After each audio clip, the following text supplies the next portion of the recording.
Hi, everyone. John Bailey here from the Catawba County United Way, and we're here today to talk about the Catawba County United Way's agency portal, which is where you go to fill in applications for grants. We have three different cycles, and of course, to drop in your end of year or mid year reports, depending on which grant cycle you're part of. It's all in one place. So, we're going to go ahead and jump into it. I'm going to give you a quick rundown of how all of this works to try and hopefully get ahead of some questions that you might have.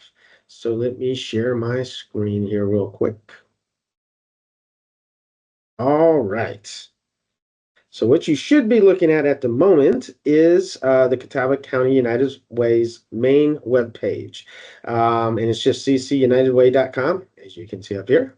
So when you go there, if you need to find or get to the agency portal page, if you haven't saved a specific URL, which I do share from time to time, just go to our main page, and where it says Learn About CCUW Grants, you just click on Learn More, and it brings you right there. So this page, again, is the doorway to all of the things related to our relationships with agencies for the most part, grant cycles, and of course, end of year, mid-year reports. So on this page, it's pretty self-explanatory. We have a little set of instructions at the very top explaining to you how it works. Make sure you save draft as often as you can.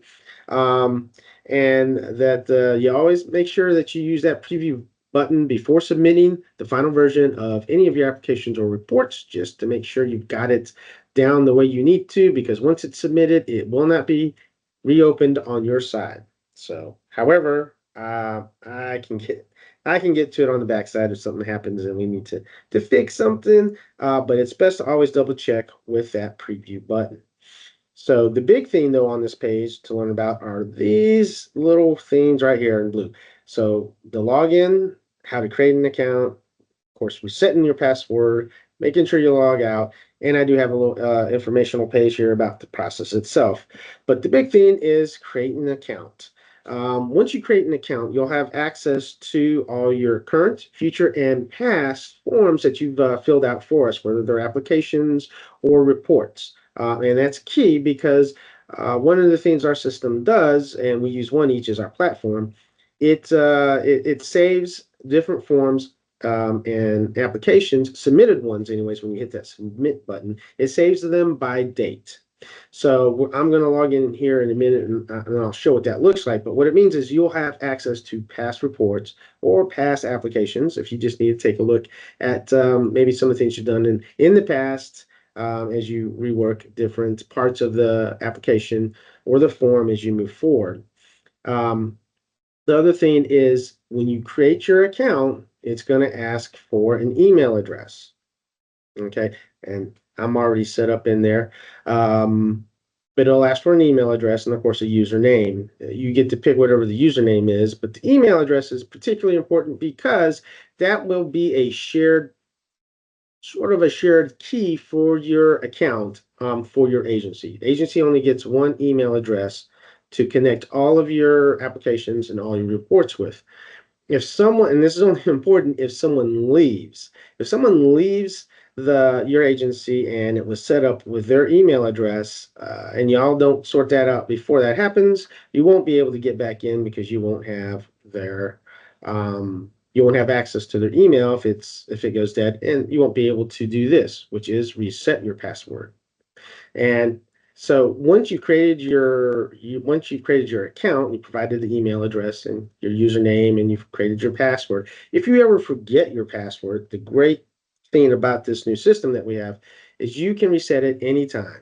Just reset your password, then you type in that email address that is associated with your account, Bob's your uncle, and you will get a new password sent to your email. And after you get that, you can reset it again to something else if you like. So again, it's important to remember to always have access to that email address as best you can amongst your own staff.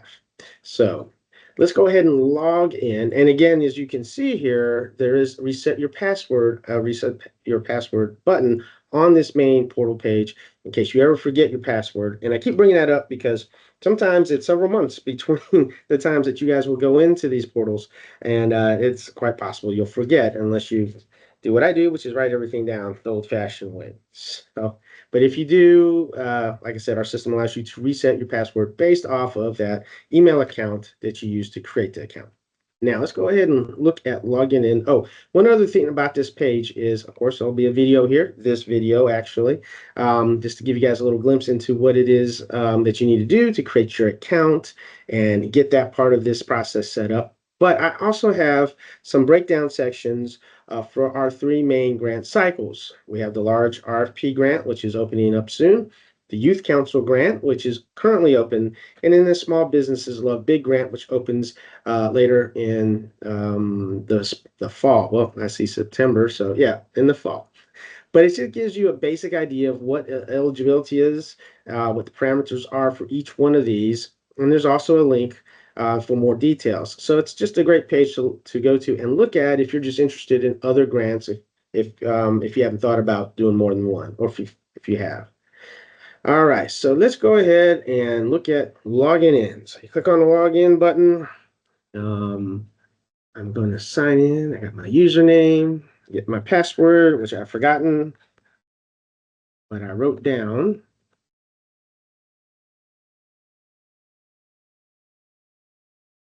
Okay. And hot diggity, it took it. So I don't have to reset it or anything. So once you've signed in successfully, this is the page that you're going to get to.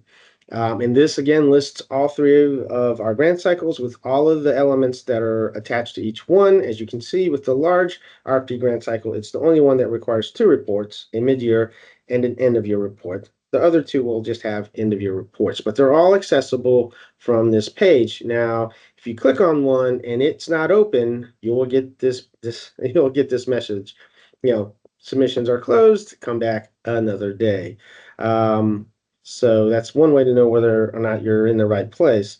In our case, we're going to take a look at the large RFP grants. Okay. And so this is what I was talking about before.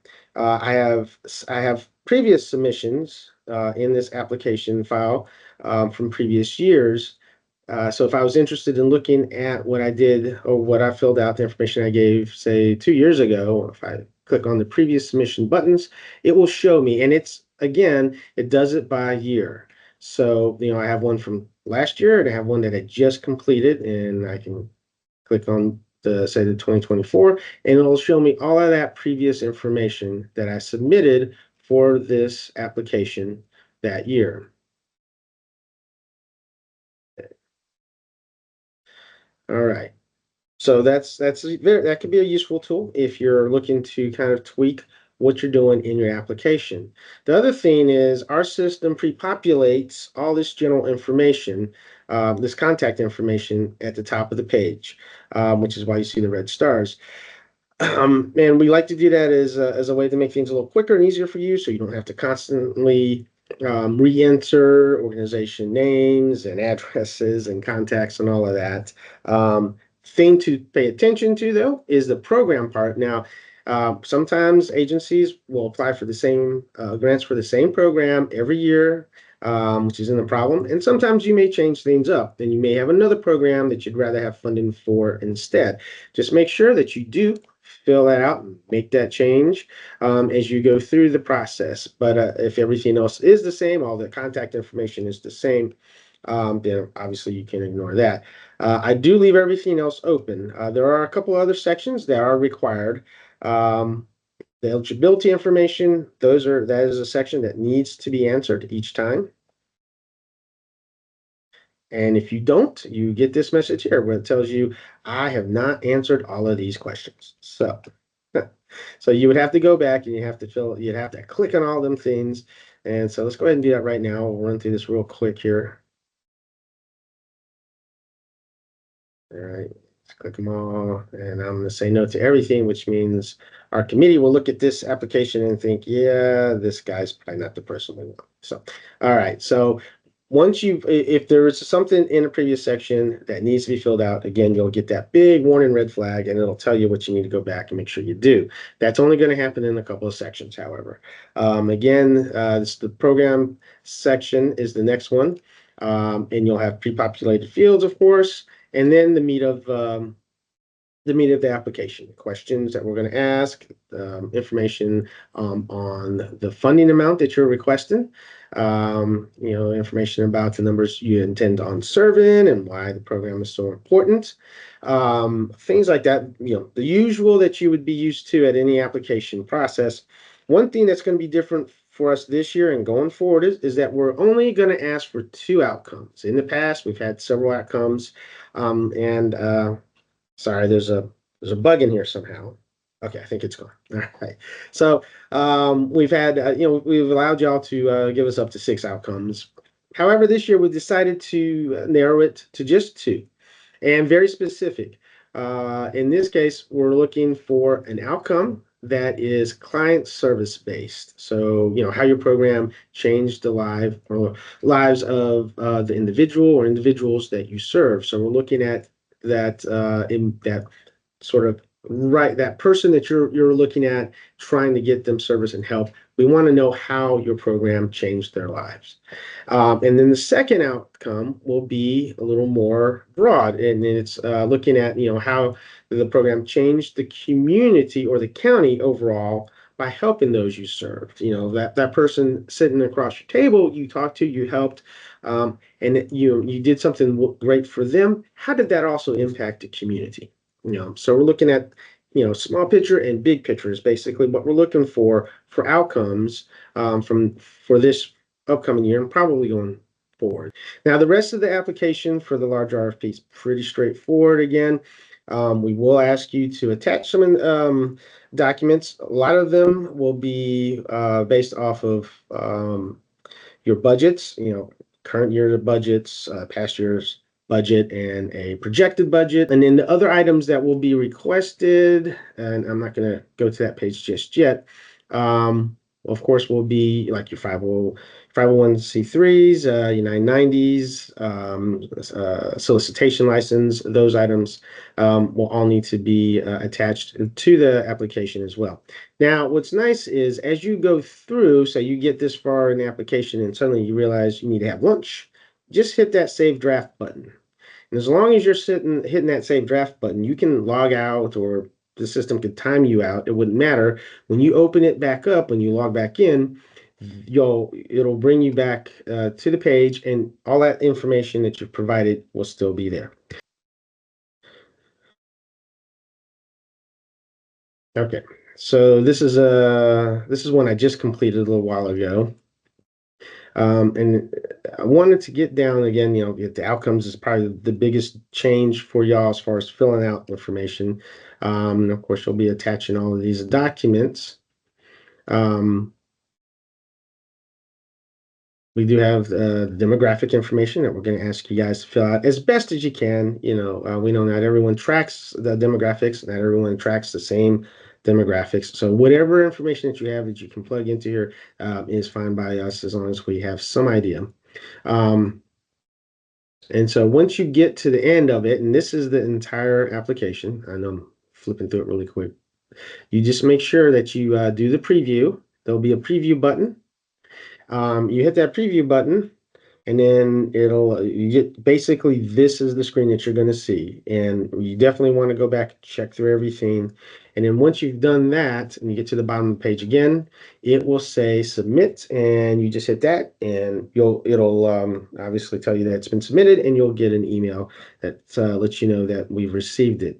If you have any problems during that process, or if you have any questions about the questions on the application or any of the forms, you just give us a call here, ask for me or Mark, and we'll definitely work you through it. But other than that, like I said, we appreciate your time. Look forward to working with y'all. And if you have any questions, just call us here at the Catawba County United Way anytime, except when we're closed, because then the phone's just going to ring. So anyhow, thanks, guys. Talk to you soon.